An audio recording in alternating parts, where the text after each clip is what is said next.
Adventure 2. The Adventure of the Cardboard Box. In choosing a few typical cases which illustrate the remarkable mental qualities of my friend Sherlock Holmes, I have endeavoured as far as possible to select those which presented the minimum of sensationalism while offering a fair field for his talents. It is, however, unfortunately impossible entirely to separate the sensational from the criminal, and the chronicler is left in the dilemma that he must either sacrifice details which are essential to his statement, and so give a false impression of the problem, or he must use matter which chance and not choice has provided him with. With this short preface, I shall turn to my notes of what proved to be a strange, though a peculiarly terrible chain of events. It was a blazing hot day in August. Baker Street was like an oven, and the glare of the sunlight upon the yellow brickwork of the house across the road was painful to the eye. It was hard to believe that these were the same walls which loomed so gloomily through the fogs of winter. Our blinds were half drawn, and Holmes lay curled upon the sofa, reading and rereading a letter which he had received by the morning post. For myself, my term of service in India had trained me to stand heat better than cold, and a thermometer at 90 was no hardship. But the morning paper was uninteresting. Parliament had risen, everybody was out of town, and I yearned for the glades of the New Forest or the shingles of Southsea. A depleted bank account had caused me to postpone my holiday, and as to my companion, neither the country nor the sea presented the slightest attraction to him. He loved to lie in the very centre of 5 millions of people, with his filaments stretching out and running through them, responsive to every little rumour or suspicion of unsolved crime. Appreciation of nature found no place among his many gifts, and his only change was when he turned his mind from the evildoer of the town to track down his brother of the country. Finding that Holmes was too absorbed for conversation, I had tossed aside the barren paper, and leaning back in my chair, I fell into a brown study. Suddenly, my companion's voice broke in upon my thoughts. "You are right, Watson," said he. "It does seem a most preposterous way of settling a dispute." "Most preposterous?" I exclaimed, and then suddenly realizing how he had echoed my inmost thoughts, I sat up in my chair and stared at him in blank amazement. "What's this, Holmes?" I cried. "This is beyond anything which I could have imagined." He laughed heartily at my perplexity. "You remember," said he, "that some little time ago when I read you the passage in one of Poe's sketches in which a close reasoner follows the unspoken thoughts of his companion, you were inclined to treat the matter as a mere tour de force of the author. On my remarking that I was constantly in the habit of doing the same thing, you expressed incredulity." "Oh, no." "Perhaps not with your tongue, my dear Watson, but certainly with your eyebrows. So when I saw you throw down your paper and enter upon a train of thought, I was very happy to have the opportunity of reading it off, and eventually of breaking into it, as a proof that I had been in rapport with you." But I was still far from satisfied. "In the example which you read to me," said I, "the reasoner drew his conclusions from the actions of the man whom he observed. If I remember right, he stumbled over a heap of stones, looked up at the stars, and so on, but I've been seated quietly in my chair, and what clues can I have given you?" "You do yourself an injustice. The features are given to man as the means by which he shall express his emotions, and yours are faithful servants." "Do you mean to say that you read my train of thoughts from my features?" "Your features, and especially your eyes. Perhaps you cannot yourself recall how your reverie commenced?" "No, I cannot." "Then I will tell you. After throwing down your paper, which was the action which drew my attention to you, you sat for half a minute with a vacant expression. Then your eyes fixed themselves upon your newly framed picture of General Gordon, and I saw by the alteration in your face that a train of thought had been started. But it did not lead very far. Your eyes flashed across to the unframed portrait of Henry Ward Beecher, which stands upon the top of your books. Then you glanced up at the wall, and of course your meaning was obvious. You were thinking that if the portrait was framed, it would just cover that bare space and correspond with Gordon's picture there." "You followed me wonderfully," I exclaimed. "So far I could hardly have gone astray. But now your thoughts went back to Beecher, and you looked hard across as if you were studying the character in his features. Then your eyes ceased to pucker, but you continued to look across, and your face was thoughtful. You were recalling the incidents of Beecher's career. I was well aware that you could not do this without thinking of the mission which he undertook on behalf of the North at the time of the Civil War, for I remember your expressing your passionate indignation at the way in which he was received by the more turbulent of our people. You felt so strongly about it that I knew you could not think of Beecher without thinking of that also. When a moment later I saw your eyes wander away from the picture, I suspected that your mind had now turned to the Civil War, and when I observed that your lips set, your eyes sparkled, and your hands clenched, I was positive that you were indeed thinking of the gallantry which was shown by both sides in that desperate struggle. But then again your face grew sadder. You shook your head. You were dwelling upon the sadness and horror and useless waste of life. Your hand stole towards your own old wound, and the smile quivered on your lips, which showed me that the ridiculous side of this method of settling international questions had forced itself upon your mind. At this point I agreed with you that it was preposterous, and was glad to find that all my deductions had been correct. "Absolutely," said I, "and now that you have explained it, I confess that I am as amazed as before." "It was very superficial, my dear Watson. I assure you I should not have intruded it upon your attention had you not shown some incredulity the other day. But I have in my hands here a little problem which may prove to be more difficult of solution than my small essay in thought-reading.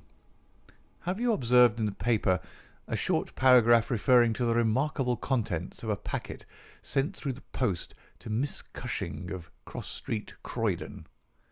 "No, I saw nothing."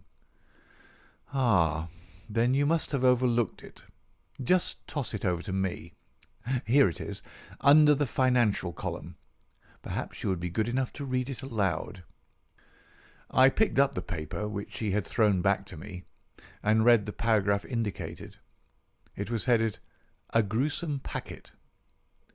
"Miss Susan Cushing, living at Cross Street, Croydon, has been made the victim of what must be regarded as a peculiarly revolting practical joke, unless some more sinister meaning should prove to be attached to the incident.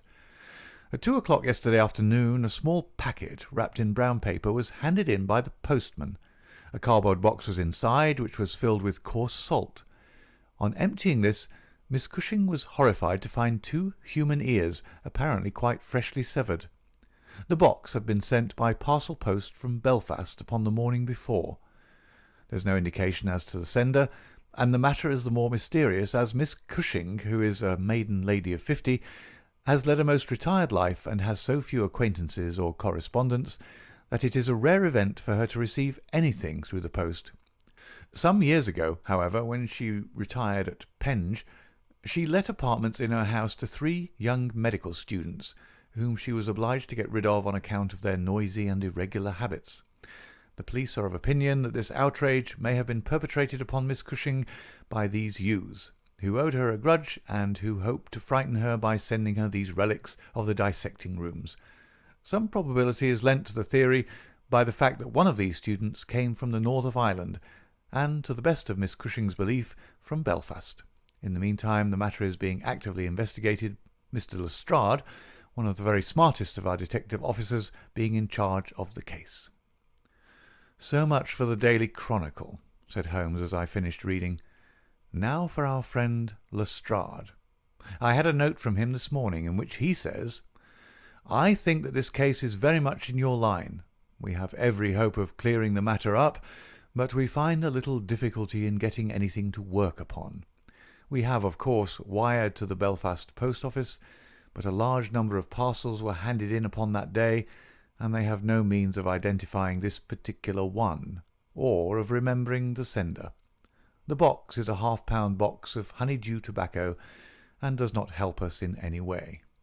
The medical student theory still appears to me to be the most feasible, but if you should have a few hours to spare, I should be very happy to see you out there. I shall be either at the house or in the police station all day. What say you, Watson? Can you rise superior to the heat and run down to Croydon with me on the off chance of a case for your annals? I was longing for something to do. You shall have it, then. Ring for our boots and tell them to order a cab. I'll be back in a moment when I have changed my dressing-gown and filled my cigar-case. A shower of rain fell while we were in the train, and the heat was far less oppressive in Croydon than in town. Holmes had sent on a wire so that Lestrade, as wiry, as dapper, and as ferret-like as ever, was waiting for us at the station. A walk of 5 minutes took us to Cross Street, where Miss Cushing resided. It was a very long street of 2-storey brick houses, neat and prim, with whitened stone steps and little groups of aproned women gossiping at the doors. Half-way down, Lestrade stopped and tapped at a door which was opened by a small servant girl. Miss Cushing was sitting at the front room, into which we were ushered. She was a placid-faced woman with large, gentle eyes and grizzled hair curving down over her temples on each side. A worked antimacassar lay upon her lap, and a basket of coloured silks stood upon a stool beside her. "They are in the outhouse, those dreadful things," said she as Lestrade entered. "I wish that you would take them away altogether." "So I shall, Miss Cushing. I only kept them here until my friend Mr. Holmes should have seen them in your presence."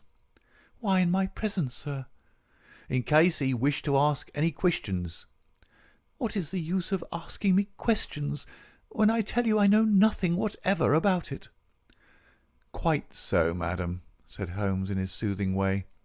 "I have no doubt that you have been annoyed more than enough already over this business." "Indeed I have, sir. I am a quiet woman, and live a retired life. It is something new for me to see my name in the papers, and to find the police in my house. I won't have those things in here, Mr. Lestrade. If you wish to see them, you must go to the outhouse." It was a small shed in the narrow garden which ran behind the house. Lestrade went in and brought out a yellow cardboard box with a piece of brown paper and some string. There was a bench at the end of the path, and we all sat down while Holmes examined one by one the articles which Lestrade had handed to him. "This string is exceedingly interesting," he remarked, holding it up to the light and sniffing at it. "What do you make of this string, Lestrade?" "It has been tarred." "Precisely. It is a piece of tarred twine. You have also, no doubt, remarked that Miss Cushing has cut the cord with scissors, as can be seen by the double fray on each side.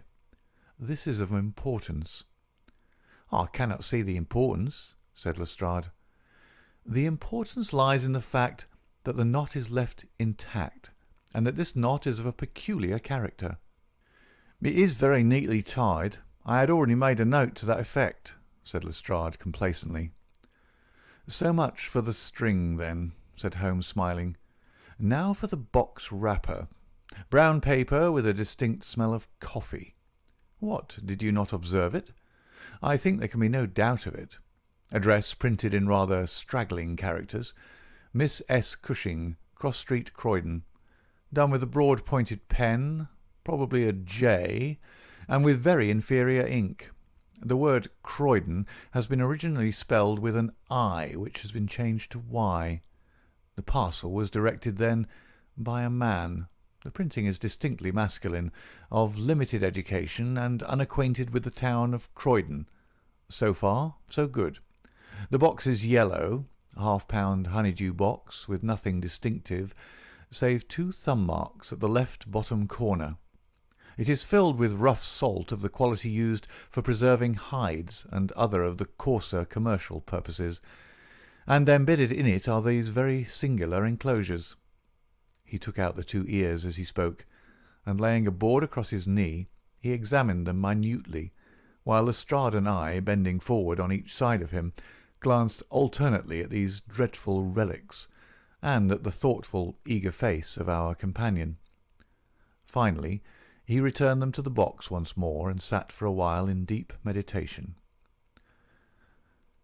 "You have observed, of course," said he at last, "that the ears are not a pair." "Yes, I have noticed that. But if this were the practical joke of some students from the dissecting rooms, it would be as easy for them to send two odd ears as a pair." "Precisely. But this is not a practical joke." "You are sure of it?" "The presumption is strongly against it. Bodies in the dissecting rooms are injected with preservative fluid. These ears bear no signs of this. They are fresh too. They've been cut off with a blunt instrument, which would hardly happen if a student had done it. Again, carbolic or rectified spirits would be the preservatives which would suggest themselves to the medical mind, certainly not rough salt. I repeat that there is no practical joke here, but that we are investigating a serious crime." A vague thrill ran through me as I listened to my companion's words and saw the stern gravity which had hardened his features. This brutal preliminary seemed to shadow forth some strange and inexplicable horror in the background. Lestrade, however, shook his head like a man who is only half convinced. "There are objections to the joke theory, no doubt," said he, "but there are much stronger reasons against the other. We know that this woman has led a most quiet and respectable life at Penge, and here for the last 20 years. She's hardly been away from her home for a day during that time. Why on earth, then, should any criminal send her the proofs of his guilt, especially as, unless she is a most consummate actress, she understands quite as little of the matter as we do?" "That is the problem which we have to solve," Holmes answered, "and for my part I shall set about it by presuming that my reasoning is correct, and that a double murder has been committed. One of these ears is a woman's, small, finely formed, and pierced for an earring. The other is a man's, sunburned, discoloured, and also pierced for an earring. These two people are presumably dead, or we should have heard their story before now. Today is Friday. The packet was posted on Thursday morning. The tragedy, then, occurred on Wednesday or Tuesday, or earlier. If the two people were murdered, who but their murderer would have sent this sign of his work to Miss Cushing? We may take it that the sender of the packet is the man whom we want. But he must have some strong reason for sending Miss Cushing this packet. What reason, then? It must have been to tell her that the deed was done, or to pain her, perhaps. But in that case she knows who it is. Does she know? I doubt it. If she knew, why, she should call the police in. She might have buried the ears, and no one would have been the wiser. That is what she would have done if she had wished to shield the criminal. But if she does not wish to shield him, she would give his name. There is a tangle here which needs straightening out." He had been talking in a high, quick voice, staring blankly up over the garden fence, but now he sprang briskly to his feet and walked towards the house. "I have a few questions to ask Miss Cushing," said he. "In that case I may leave you here," said Lestrade, "for I have another small business on hand. I think that I have nothing further to learn from Miss Cushing. You'll find me at the police station." "We shall look in on our way to the train," answered Holmes. A moment later he and I were back in the front room, where the impassive lady was still quietly working away at her antimacassar. She put it down on her lap as we entered, and looked at us with her frank, searching blue eyes. "I am convinced, sir," she said, "that this matter is a mistake, and that the parcel was never meant for me at all. I have said this several times to the gentleman from Scotland Yard, but he simply laughs at me. I have not an enemy in the world, as far as I know, so why should anyone play me such a trick?" "I am coming to be of the same opinion, Miss Cushing," said Holmes, taking a seat beside her. "I think that it is more than probable." He paused, and I was surprised, on glancing round, to see that he was staring with singular intentness at the lady's profile. Surprise and satisfaction were both for an instant to be read upon his eager face, though when she glanced round to find out the cause of his silence, he had become as demure as ever. I stared hard myself at her flat grizzled hair, her trim cap, her little gilt earrings, her placid features, but I could see nothing which would account for my companion's evident excitement. There were one or two questions. "Oh, I'm weary of questions," cried Miss Cushing impatiently. "You have two sisters, I believe." "How could you know that?" "I observed the very instant that I entered the room that you have a portrait group of 3 ladies upon the mantelpiece, one of whom is undoubtedly yourself, while the others are so exceedingly like you that there could be no doubt of the relationship." "Yes, you are quite right. Those are my sisters, Sarah and Mary." "And here at my elbow is another portrait, taken at Liverpool, of your younger sister in the company of a man who appears to be a steward by his uniform. I observed that she was unmarried at the time." "You are very quick at observing." "That is my trade." "Well, you are quite right, but she was married to Mr. Browner a few days afterwards. He was on the South American line when that was taken, but he was so fond of her that he couldn't abide to leave her for so long, and he got into the Liverpool and London boats." "Ah, the Conqueror, perhaps?" "No, the May Day, when last I heard. Jim came down here to see me once. That was before he broke the pledge. But afterwards he would always take drink when he was ashore, and a little drink would send him stark staring mad. Ah, it was a bad day that ever he took a glass in his hand again. First he dropped me, then he quarrelled with Sarah, and now that Mary has stopped writing, we don't know how things are going with them." It was evident that Miss Cushing had come upon a subject on which she felt very deeply. Like most people who lead a lonely life, she was shy at first, but ended by becoming extremely communicative. She told us many details about her brother-in-law the steward, and then wandering off on the subject of her former lodgers, the medical students, she gave us a long account of their delinquencies, with their names and those of their hospitals. Holmes listened attentively to everything, throwing in a question from time to time. "About your second sister Sarah," said he, "I wonder, since you are both maiden ladies, that you do not keep house together." "Ah, you don't know Sarah's temper, or you'd wonder no more. I tried it when I came to Croydon, and we kept on until about 2 months ago, when we had to part. I don't want to say a word against my own sister, but she was always meddlesome and hard to please, was Sarah." "You say that she quarrelled with your Liverpool relations?" "Yes, and they were the best friends at one time. Why, she went up there to live in order to be near them, and now she has no word hard enough for Jim Browner. The last 6 months that she was here she would speak of nothing but his drinking and his ways. He had caught her meddling, I suspect, and given her a bit of his mind, and that was the start of it." "Thank you, Miss Cushing," said Holmes, rising and bowing. "Your sister Sarah lives, I think you said, at New Street, Wallington. Good-bye, and I am very sorry that you should have been troubled over a case with which, as you say, you have nothing whatever to do." There was a cab passing as we came out, and Holmes hailed it. "How far to Wallington?" he asked. "Only about a mile, sir." "Very good. Jump in, Watson. We must strike while the iron is hot. Simple as the case is, there have been one or two very instructive details in connection with it. Just pull up at a telegraph office as you pass, cabby." Holmes sent off a short wire, and for the rest of the drive lay back in the cab, with his hat tilted over his nose to keep the sun from his face. Our drive pulled up at a house which was not unlike the one which we had just quitted. My companion ordered him to wait, and had his hand upon the knocker when the door opened, and a grave young gentleman in black with a very shiny hat appeared on the step. "Is Miss Cushing at home?" asked Holmes. "Miss Sarah Cushing is extremely ill," said he. "She has been suffering since yesterday from brain symptoms of great severity. As her medical adviser, I cannot possibly take the responsibility of allowing anyone to see her. I should recommend you to call again in 10 days. He drew on his gloves, closed the door, and marched off down the street.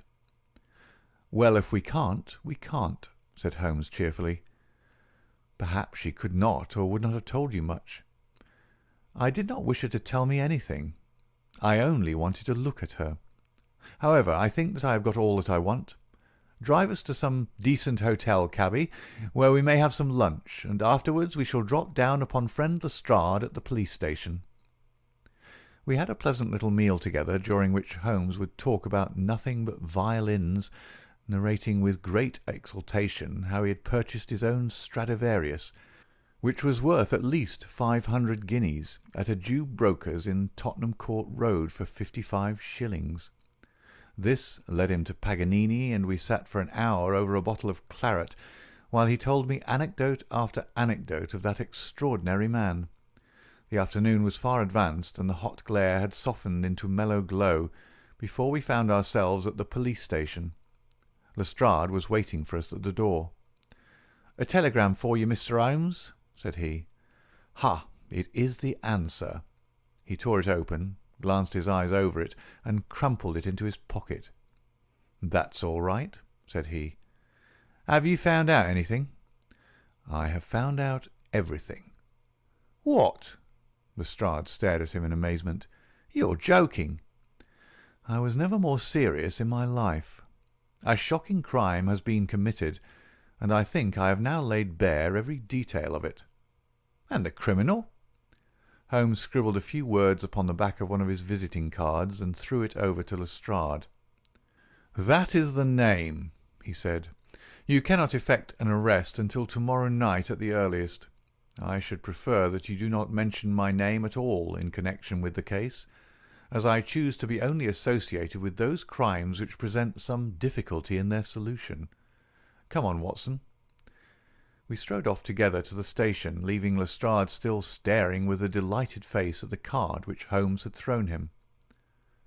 "The case," said Sherlock Holmes as we chatted over our cigars that night in our rooms at Baker Street, "is one where, as in the investigations which you have chronicled under the names of A Study in Scarlet and of the Sign of 4, we have been compelled to reason backward from effects to causes.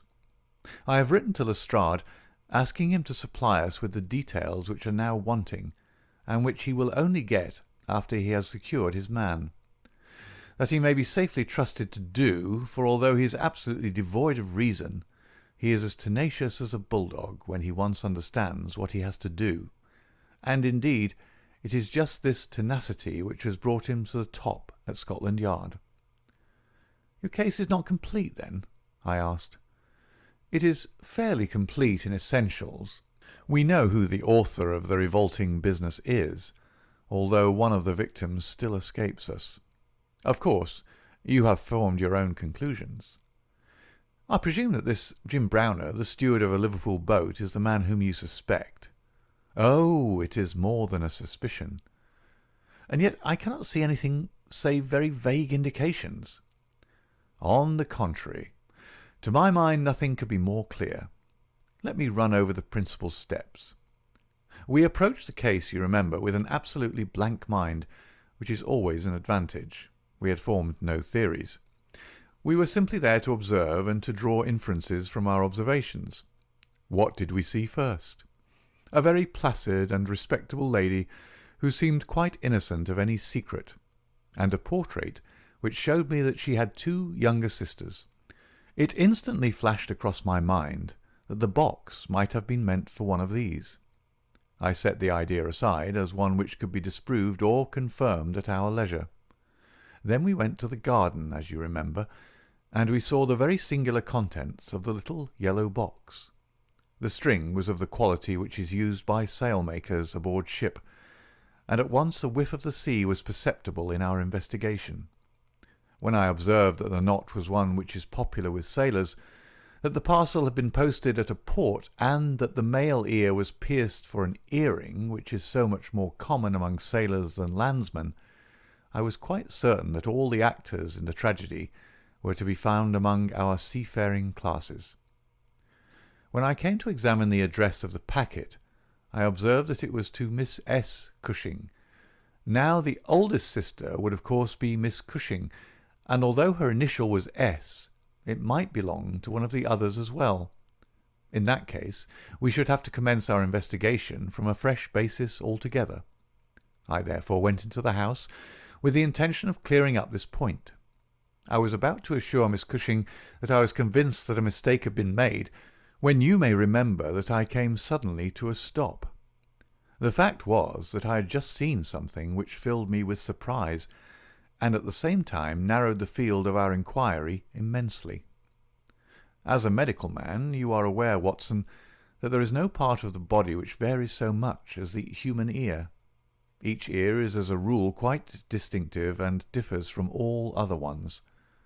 In last year's Anthropological Journal you will find 2 short monographs from my pen upon the subject, and had carefully noted their anatomical peculiarities. Imagine my surprise, then, when on looking at Miss Cushing, I perceived that her ear corresponded exactly with the female ear which I had just inspected. The matter was entirely beyond coincidence. There was the same shortening of the pinna, the same broad curve of the upper lobe, the same convolution of the inner cartilage. In all essentials, it was the same ear. In the first place, her sister's name was Sarah, and her address had until recently been the same, so that it was quite obvious how the mistake had occurred and for whom the packet was meant. Then we heard of this steward, married to the third sister, and learned that he had at one time been so intimate with Miss Sarah that she had actually gone up to Liverpool to be near the Browners, but a quarrel had afterwards divided them. This quarrel had put a stop to all communications for some months, so that if Browner had occasion to address a packet to Miss Sarah, he would undoubtedly have done so to her old address. And now the matter had begun to straighten itself out wonderfully. We had learned of the existence of this steward, an impulsive man of strong passions. You remember that he threw up what must have been a very superior berth in order to be nearer to his wife. Subject, too, to occasional fits of hard drinking. We had reason to believe that his wife had been murdered, and that a man, presumably a seafaring man, had been murdered at the same time.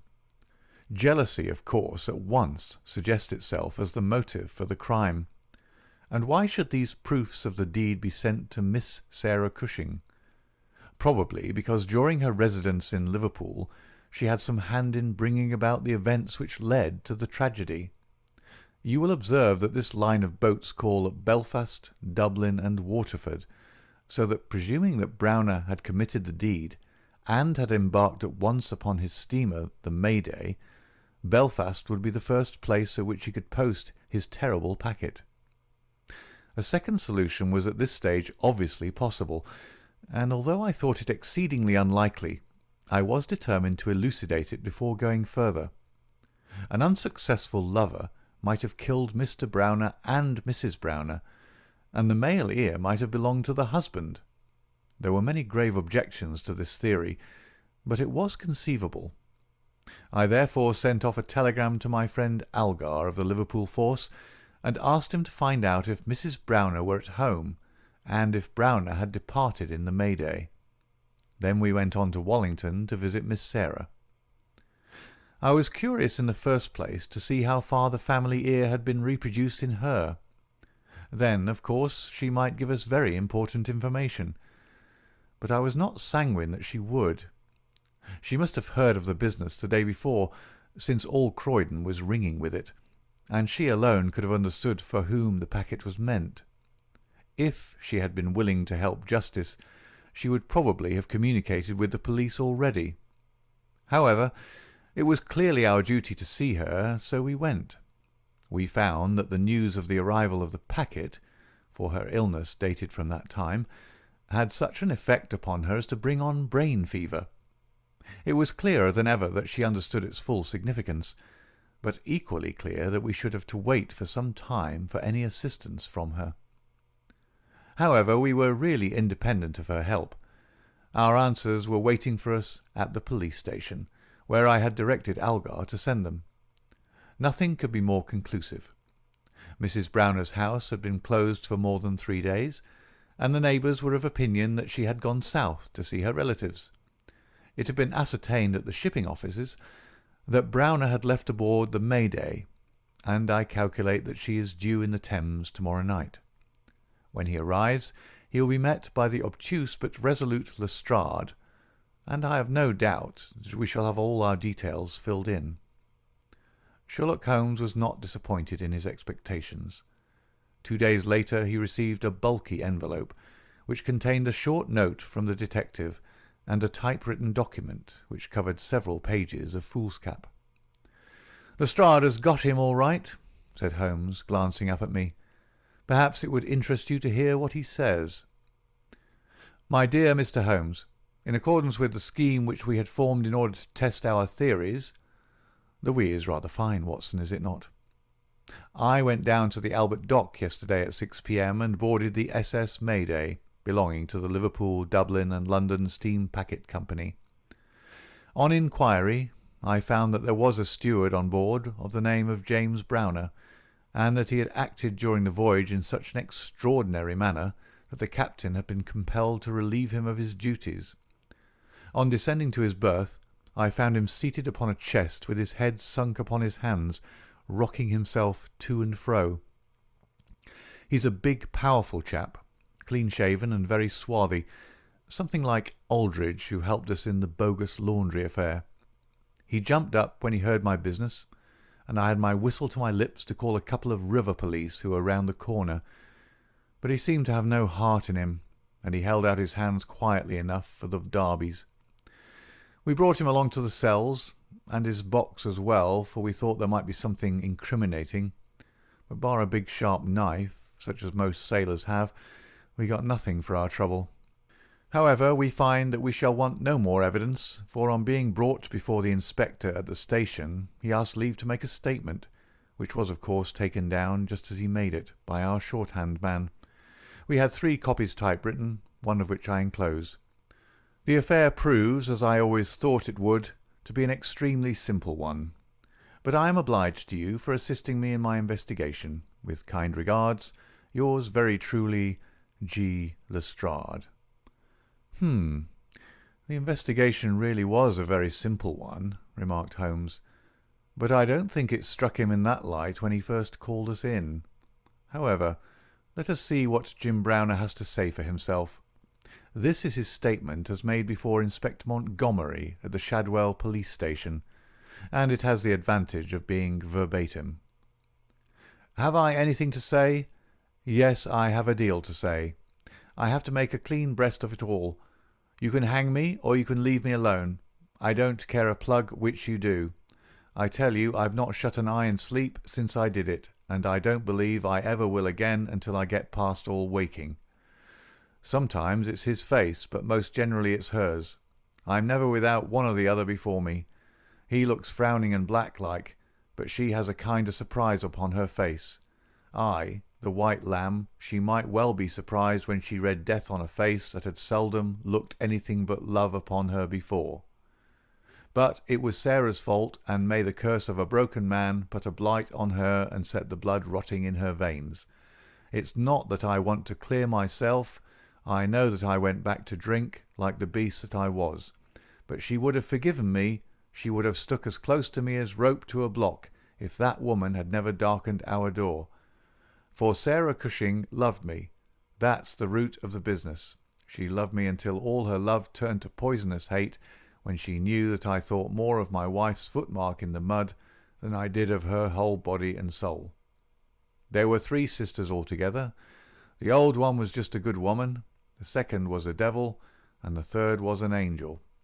Sarah was 33 and Mary was 29 when I married. We were just as happy as the day was long when we set up house together, and in all Liverpool there was no better woman than my Mary. And then we asked Sarah up for a week, and the week grew into a month, and one thing led to another until she was just one of ourselves. I was blue ribbon at that time, and we were putting a little money by, and all was as bright as a new dollar. My God, whoever would have thought that it would have come to this? Whoever would have dreamed it? I used to be home for the weekends very often, and sometimes if the ship were held back for cargo I would have a whole week at a time. and in this way I saw a deal of my sister-in-law Sarah. She was a fine tall woman, black and quick and fierce, with a proud way of carrying her head, and a glint from her eye like a spark from a flint. But when little Mary was there I had never thought of her, and that I swear as I hope for God's mercy. It had seemed to me sometimes that she liked to be alone with me, or to coax me out for a walk with her, but I had never thought anything of that. But one evening my eyes were opened. I had come up from the ship and found my wife out, but Sarah at home. "Where's Mary?" I asked. "Oh, she's gone to pay some accounts." I was impatient and paced up and down the room.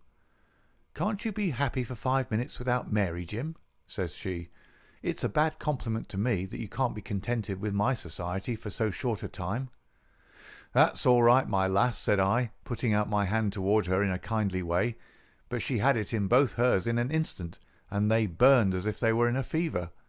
I looked into her eyes, and I read it all there.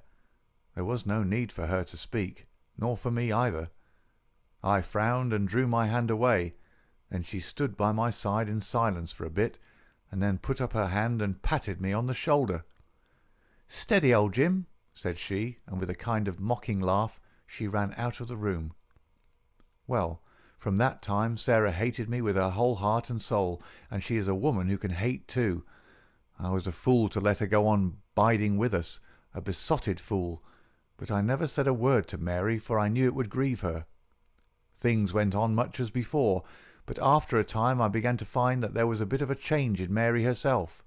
She had always been so trusting and so innocent, but now she became queer and suspicious, wanting to know where I'd been, and what I'd been doing, and whom my letters were from, and what I had in my pockets, and 1,000 such follies. Day by day she grew queerer and more irritable, and we had ceaseless rows about nothing. I was fairly puzzled by it all. Sarah avoided me now, but she and Mary were just inseparable. I can see now how she was plotting and scheming and poisoning my wife's mind against me, but I was such a blind beetle that I could not understand it at the time. Then I broke my blue ribbon and began to drink again, but I think I should not have done it if Mary had been the same as ever. She had some reason to be disgusted with me now, and the gap between us began to be wider and wider. And then this Alec Fairbairn chipped in, and things became 1,000 times blacker. It was to see Sarah's he came to my house first, but soon it was to see us, for he was a man with winning ways, and he made friends wherever he went. He was a dashing, swaggering chap, smart and curled, who'd seen half the world and could talk of what he'd seen. He was good company, I won't deny it, and he had wonderful polite ways with him for a sailor man, so that I think there must have been a time when he knew more of the poop than the forecastle. For a month he was in and out of my house, and never once did it cross my mind that harm might come of his soft, tricky ways. And then at last something made me suspect, and from that day my peace was gone for ever. It was only a little thing too. I had come into the parlour unexpected, and as I walked in at the door I saw a light of welcome on my wife's face. But as she saw who it was, it faded again, and she turned away with a look of disappointment. That was enough for me. There was no one but Alec Fairbairn whose step she could have mistaken for mine. If I could have seen him, then I should have killed him, for I have always been like a madman when my temper gets loose. Mary saw the devil's light in my eyes, and she ran forward with her hands on my sleeve. "Don't, Jim, don't," says she. "Where's Sarah?" I asked. "In the kitchen," says she. "Sarah," says I, as I went in, "this man Fairbairn is never to darken my door again." "Why not?" says she. "Because I order it." "Oh," says she, "if my friends are not good enough for this house, then I'm not good enough for it either." "You can do what you like," says I, "but if Fairbairn shows his face here again, I'll send you one of his ears for a keepsake." She was frightened by my face, I think, for she never answered a word, and the same evening she left my house.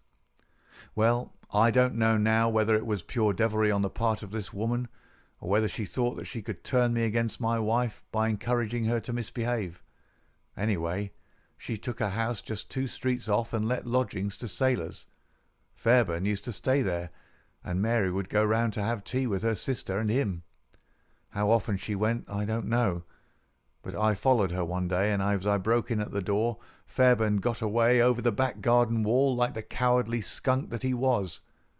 I swore to my wife that I would kill her if I found her in his company again, and I led her back with me, sobbing and trembling, and as white as a piece of paper. There was no trace of love between us any longer. I could see that she hated me and feared me, and when the thought of it drove me to drink, then she despised me as well. Well, Sarah found that she could not make a living in Liverpool, so she went back, as I understand, to live with her sister in Croydon, and things jogged on much the same as ever at home. And then came this week, and all the misery and ruin. It was in this way. We'd gone on the May Day for a round voyage of 7 days, but a hogshead got loose and started one of our plates, so we had to get back into port for 12 hours. I left the ship and came home, thinking what a surprise it would be for my wife, and hoping that maybe she would be glad to see me so soon. The thought was in my head as I turned into my own street, and at that moment a cab passed me, and there she was, sitting by the side of Fairbairn, the two chatting and laughing, with never a thought for me as I stood watching them from the footpath. I tell you, and I give you my word for it, that from that moment I was not my own master, and it is all like a dim dream when I look back on it. I've been drinking hard of late, and the two things together fairly turned my brain. There's something throbbing in my head now, like a docker's hammer, but that morning I seemed to have all Niagara whizzing and buzzing in my ears. It was just as if they'd been given into my hands. There was a bit of a haze, and you could not see more than a few 100 yards. I hired a boat for myself, and I pulled after them. I could see the blur of their craft, but they were going nearly as fast as I, and they must have been a long mile from the shore before I caught them up. The haze was like a curtain all round us, and there we were, three in the middle of it. My God, shall I ever forget their faces when they saw who was in the boat that was closing in upon them? She screamed out. He swore like a madman and jabbed at me with an oar, for he must have seen death in my eyes. I got past it, and got one in with my stick that crushed his head like an egg.